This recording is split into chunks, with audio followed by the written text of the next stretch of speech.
بسم اللہ الرحمن الرحیم۔ اللہ تعالیٰ کے فضل و کرم سے نبی کریم صلی اللہ علیہ وآلہ وسلم کے حوالے سے جن لیکچرز کا ہم نے آغاز کیا ہے، آج اس حوالے سے ہم ڈسکس کریں گے جو کہ بہت زیادہ ہمارے چھوٹی کلاسوں سے لے کے بڑی کلاسز تک ہر جو ہے ہماری نصاب میں شامل ہے ان موضوعات کے حوالے سے۔ تو اس میں سے ایک اہم موضوع جو کہ غزوہ بدر ہے، اس پہ آج ہم ڈسکس کریں گے۔ غزوہ بدر 2 ہجری میں لڑی گئی ہے، یا اس کو 624 عیسوی بھی کہتے ہیں۔ عمرو بن حضرمی جو عبداللہ بن جہش اور اس کے ساتھیوں کے ہاتھوں قتل ہوا، قریش کے معززین میں سے تھا۔ اس کے قتل سے قریش میں غم و غصے کی لہر دوڑ گئی۔ علاوہ ازیں ان دنوں قریش کا ایک بہت بڑا قافلہ ابو سفیان کی سرکردگی میں شام گیا ہوا تھا۔ شام میں ابو سفیان کو اطلاع ملی کہ مسلمانوں نے واپسی پر قافلے کو لوٹنے کا پروگرام بنایا ہے، اس لیے اس نے شام سے ایک تیز روح قاصد کو مکہ روانہ کیا، جس نے جاتے ہی مکہ میں مسلمانوں کے خلاف ایسی آگ لگائی کہ دیکھتے ہی دیکھتے قریش کا 1000 سپاہیوں کا لشکر تیار ہو کر مدینہ کی طرف روانہ ہوا۔ اس لشکر کا سپہ سالار ابو جہل تھا۔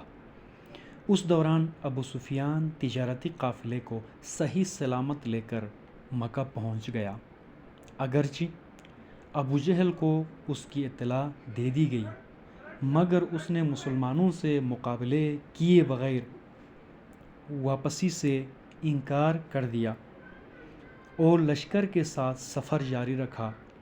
لشکر قریش کے پاس سامان جنگ کی کوئی کمی نہ تھی۔ جب آن حضرت سلم کو اس فوج کی آمد کی اطلاع ملی تو آپ سلم نے مسجد نبوی میں مہاجرین و انصار کی ایک میٹنگ بلائی اور ان سے مشورہ کیا۔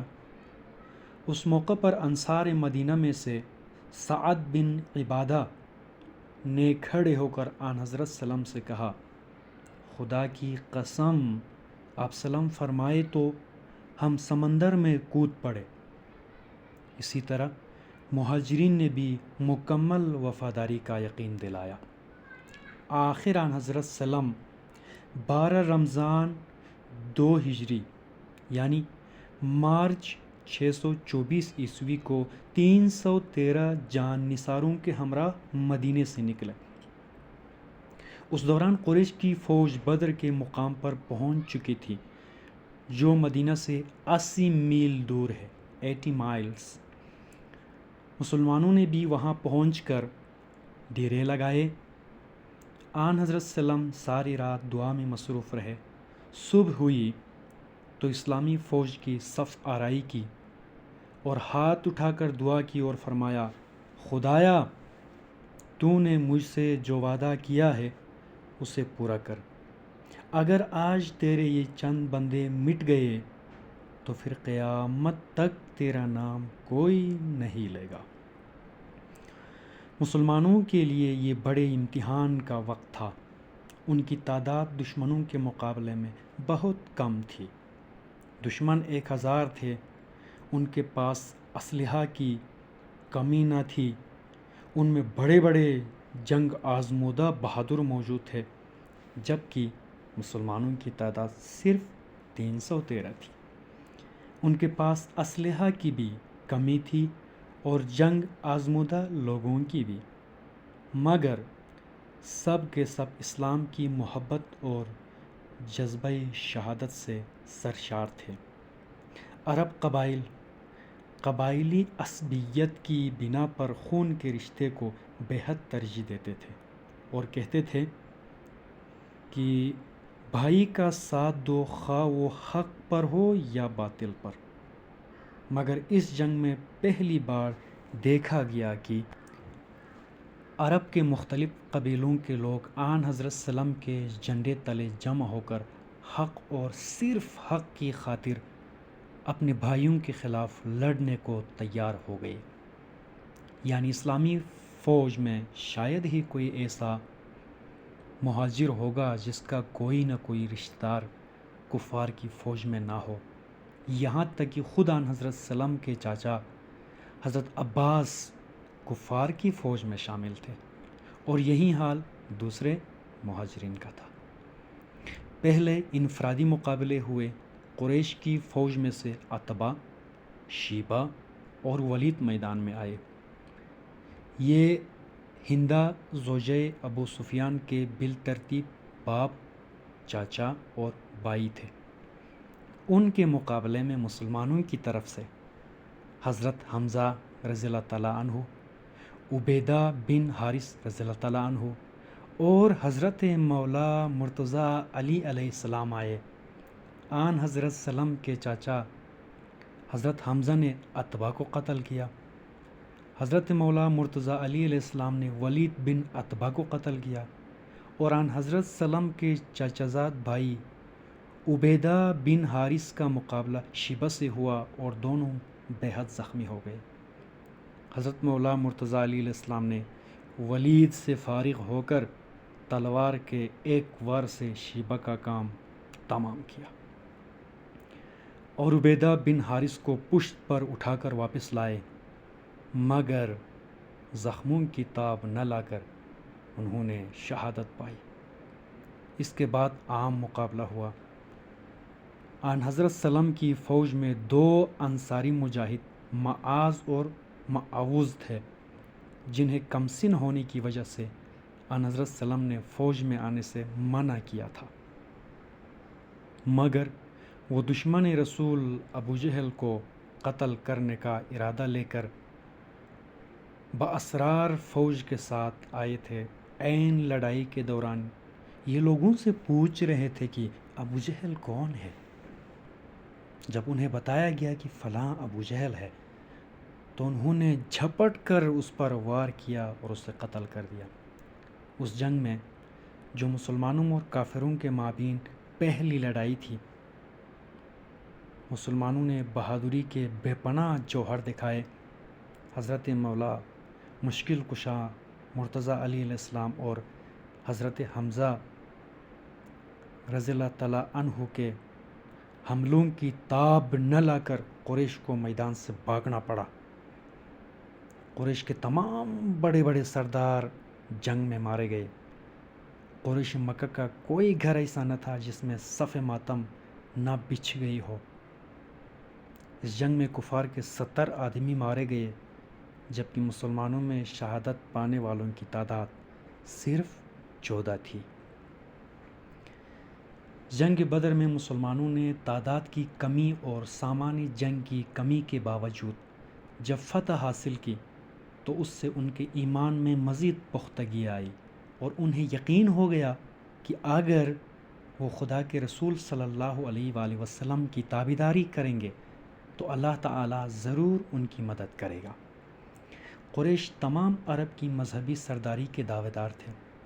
ان کی شکست نے اہل عرب پر ثابت کر دیا کہ اب خدا قریش کی نہیں بلکہ آن حضرت سلم کی دعا قبول کرتا ہے اور ان کا ساتھ دیتا ہے۔ علاوہ ازیں قبائل عرب کو پہلی مرتبہ احساس ہوا کہ مسلمان بھی ایک طاقت ہے۔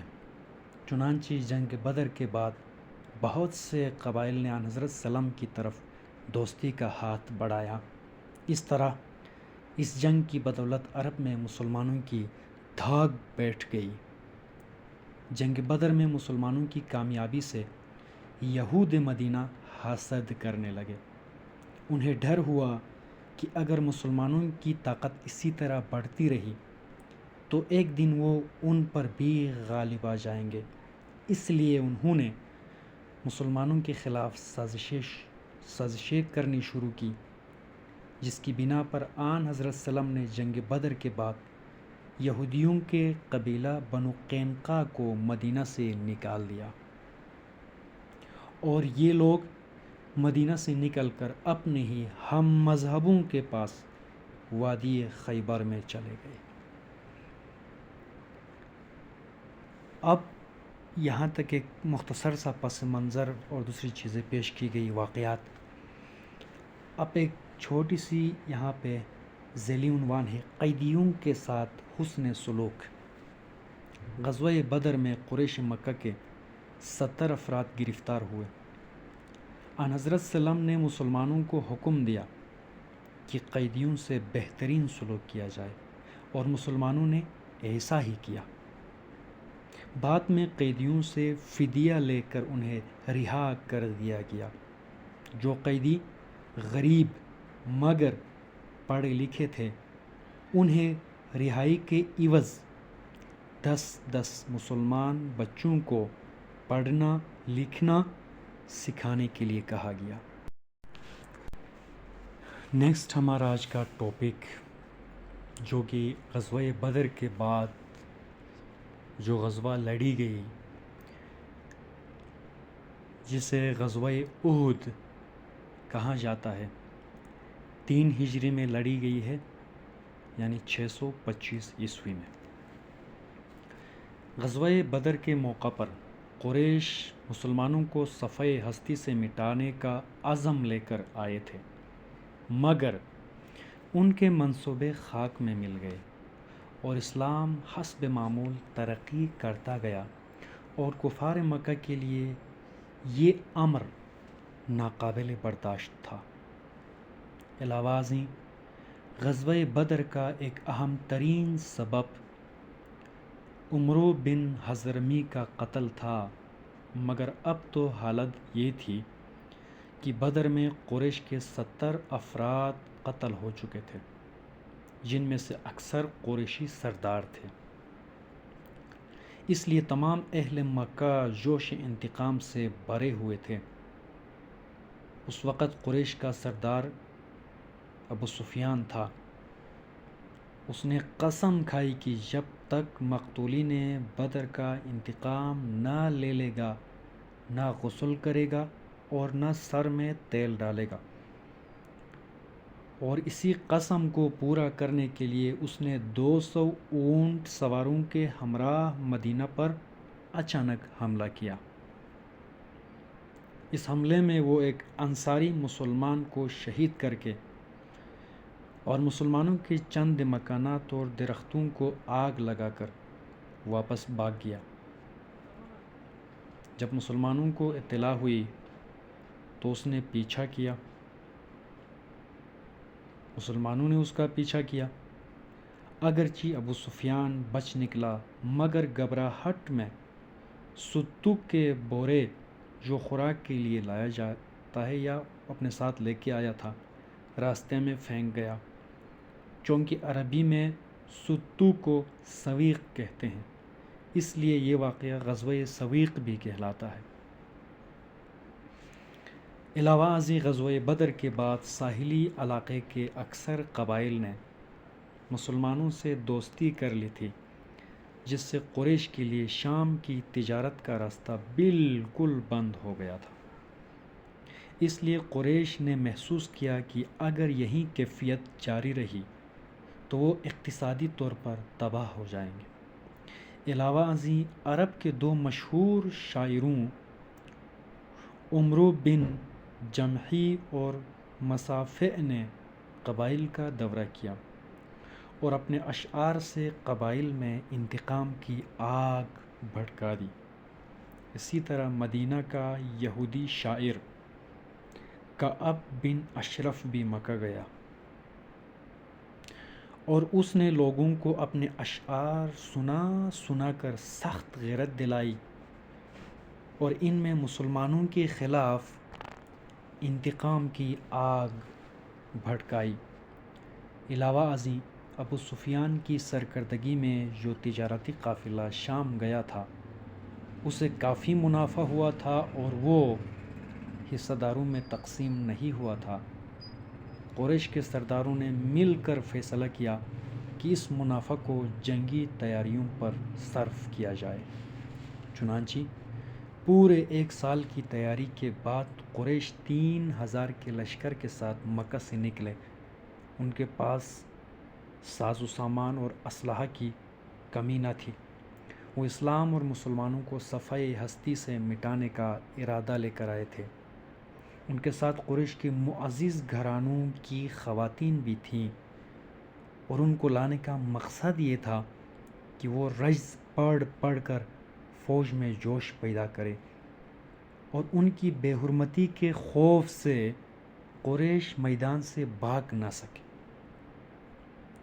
ابو سفیان کی بیوی ہندہ، جس کا باپ، بھائی اور چاچا غزوہ بدر میں مارے گئے تھے، ان عورتوں کی سردار تھی، اور وہ وحشی نامی حبشی غلام کو، جو کہ نیزہ پھینکنے میں ماہر تھا، اس وعدے کے ساتھ میدان میں لائی تھی کہ اگر اس نے آن حضرت سلم کے چاچا حضرت حمزہ رضی اللہ عنہ کو، جنہوں نے ہندہ کے باپ عتبہ کو قتل کیا تھا، شہید کر دیا تو اسے آزاد کر دیا جائے گا۔ جب آن حضرت سلم کو قریش کی مکہ سے روانگی کی اطلاع ملی تو آپ سلم نے مسلمانوں سے مشورے کے لیے مسجد نبوی میں ایک اجلاس طلب کیا۔ کچھ مسلمانوں کی خواہش تھی کہ کفار کا مقابلہ مدینہ میں محصور ہو کر کیا جائے۔ خود آن حضرت سلم کی بھی یہی خواہش تھی، اور عبداللہ بن ابی یعنی رئیس المنافقین کا مشورہ بھی یہی تھا، مگر کچھ نوجوانوں کا اصرار تھا کہ دشمن کا مقابلہ میدان میں کیا جائے۔ چونکہ نوجوان اکثریت میں تھے، اس لیے آن حضرت سلم نے ان کے جذبات کا لحاظ رکھتے ہوئے میدان میں مقابلہ کرنے کا فیصلہ کیا۔ 1000 مسلمانوں کے ساتھ مدینہ سے نکلے، مگر جو ہی مسلمان مدینہ سے کچھ دور گئے تو عبداللہ بن ابی اپنے 300 ساتھیوں کو لے کر یہ کہتے ہوئے واپس لوٹ گیا کہ ہماری رائے پر عمل نہیں کیا گیا۔ آن حضرت سلم کے ساتھ صرف 700 جانصار تھے۔ اس موقع پر منافقین کی غداری مسلمانوں کے لیے بے حد خطرناک تھی، مگر آن حضرت سلم کی ذات کی بدولت مسلمانوں نے اسے کوئی اہمیت نہ دی۔ اس دوران قریش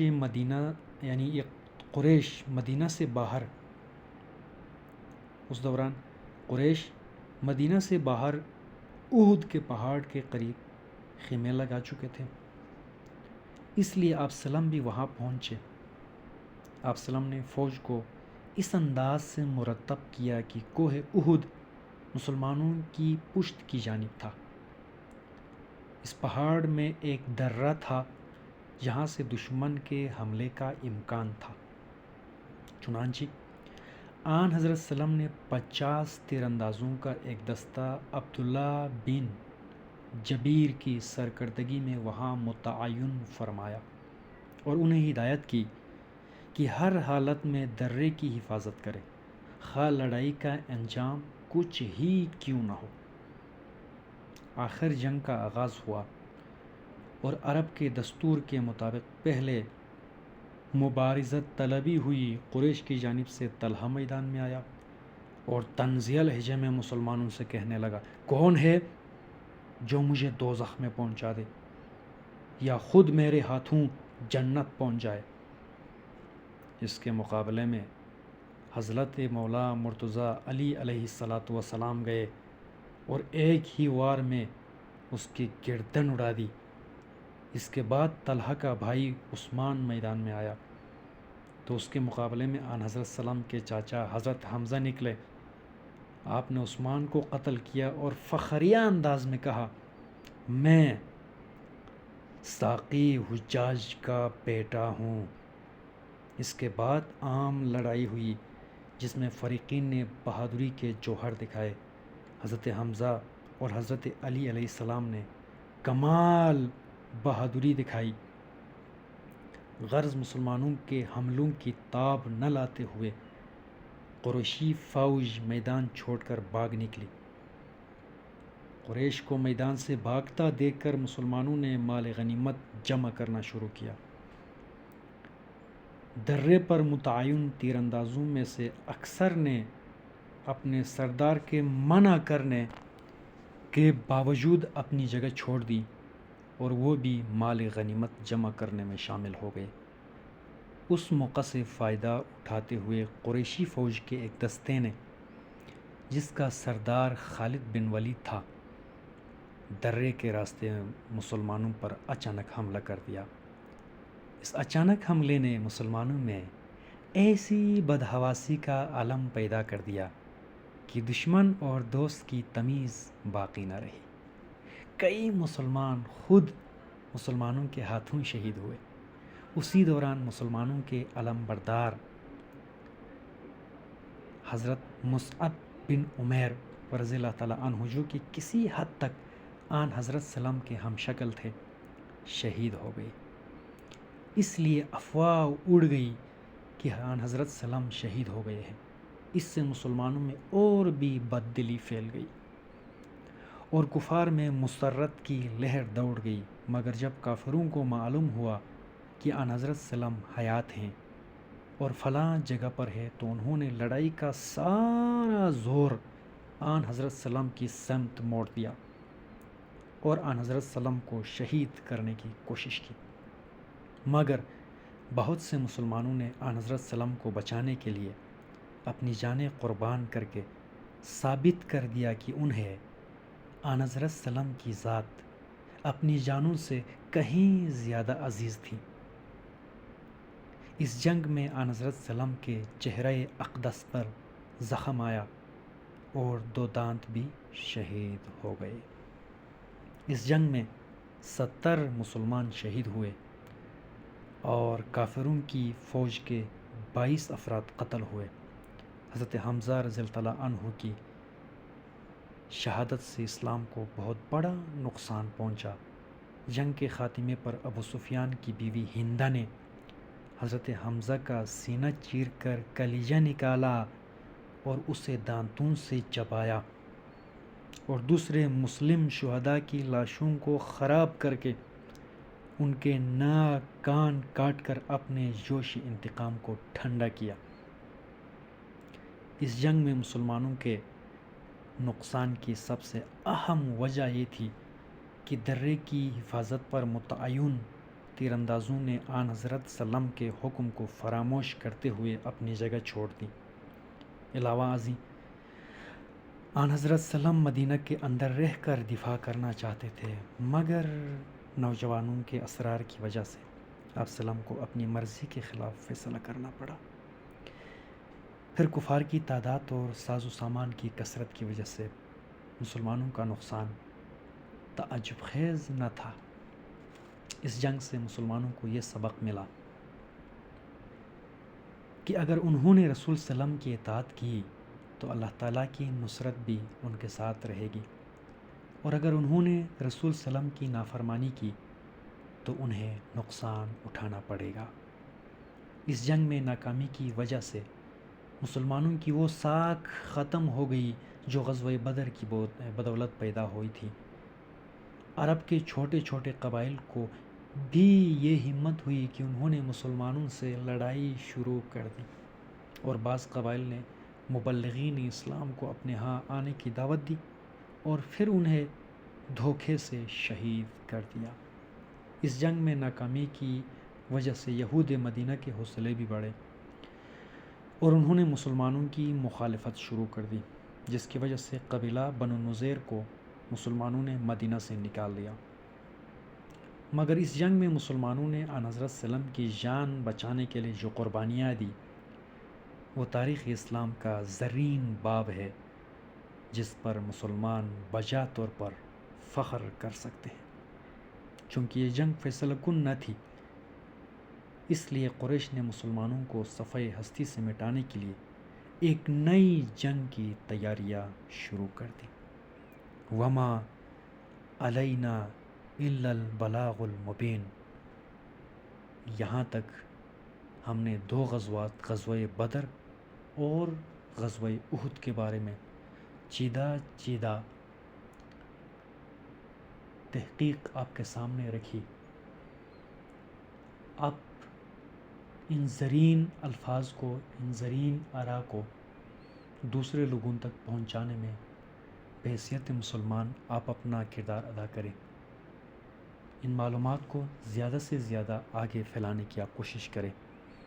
یہ تب ہوگا جب آپ چینل کو سبسکرائب کریں گے، لائک کریں گے اور زیادہ سے زیادہ شیئر کریں گے. تو یہ آپ کی جو ہے تعلیمی، آپ کی علمی قربانی بھی ہوگی. تب تک کے لیے اجازت دیجیے. اللہ حافظ.